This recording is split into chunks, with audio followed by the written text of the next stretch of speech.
प्रेम से बोलिए सियावर रामचंद्र की जय। पवन पुत्र हनुमान की जय। वाल्मीकि रामायण का 19वां सर्ग हिंदी में। नृपश्रेष्ठ महाराज दशरथ का यह अद्भुत विस्तार से युक्त वचन सुनकर महातेजस्वी विश्वामित्र पुलकित हो उठे और इस प्रकार बोले, राजसिंह, ये बातें आपके ही योग्य हैं। इस पृथ्वी पर दूसरे के मुख से ऐसे उदार वचन निकलने की संभावना नहीं है। क्यों न आप महान कुल में उत्पन्न हैं और वशिष्ठ जैसे महर्षि आपके उपदेशक हैं।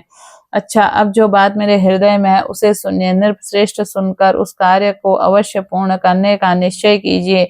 आपने मेरा कार्य सिद्ध करने की प्रतिज्ञा की है, इस प्रतिज्ञा को सत्य करके दिखाइए। मैं पुरुष प्रवर में सिद्धि के लिए एक नियम का अनुष्ठान करता हूँ। आपकी इच्छा अनुसार रूप धारण करने वाले 2 राक्षस विघ्न डाल रहे हैं।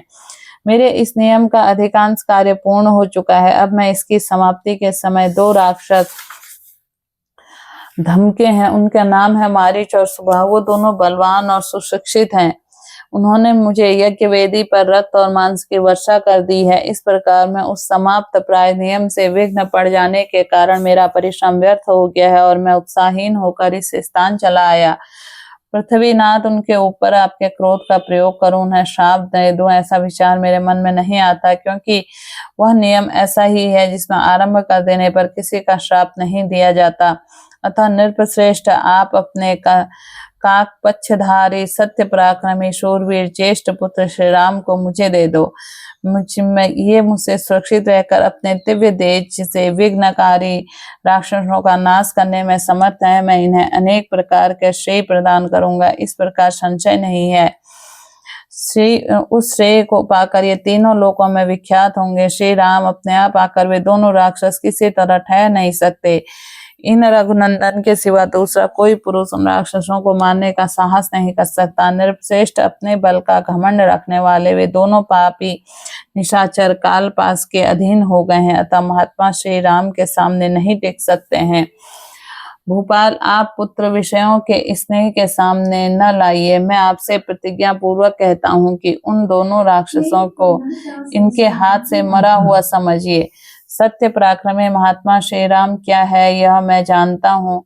महातेजस्वी वशिष्ठ तथा अन्य तपस्वी भी जानते हैं। राजेंद्र, यदि आप इस भूमंडल में धर्म, लाभ और उत्तम यश को स्थिर रखना चाहते हैं तो श्री राम की मुझे दे दीजिए। कुकुत, स्तम नंदन, यदि वशिष्ठ आदि आपके सभी मंत्री आपकी अनुमति दें तो आप श्री राम के मेरे साथ विदा कर दीजिए। मुझे राम ले जाना अभिष्ट है। ये भी बड़े होने के कारण अब आसक्ति रहित हो गए हैं, अतः आप यज्ञ अवशिष्ट 10 दिनों के लिए अपने पुत्र कमल नयन श्री राम मुझे दे दीजिए। रघुनंदन, आप ऐसा कीजिए जिससे मेरे यज्ञ का समय व्यतीत न हो जाए। आप कल्याण हो। आप अपने मन को शोक और चिंता में न डालिए। यह धर्म और अर्थ से युक्त वचन कहकर धर्मात्मा महातेजस्वी परम बुद्धिमान विश्वामित्र चुप हो गए। विश्वामित्र का यह शुभ वचन सुनकर महाराज दशरथ पुत्र वियोग में आशंका से महान दुख हुआ। वे उसे पीड़ित हो सहसा कांप उठे और बेहोश हो गए। थोड़ी देर बाद जब उन्हें होश आया तब वे भयभीत और विषाद करने लगे। विश्वामित्र मुनि का वचन राजा के हृदय में मन को विदीर्ण करने वाला था। उसे सुनकर उनके मन में बड़ी व्यथा हुई। वे महामनस्वी महाराज अपने आसन में विचलित और मूर्छित हो गए। इस प्रकार श्री वाल्मीकि निर्मित आर्ष रामायण आदि बालकांड का 19वां सर्ग पूरा हुआ। प्रेम से बोलिए श्री रामचंद्र की जय। पवन पुत्र हनुमान की जय।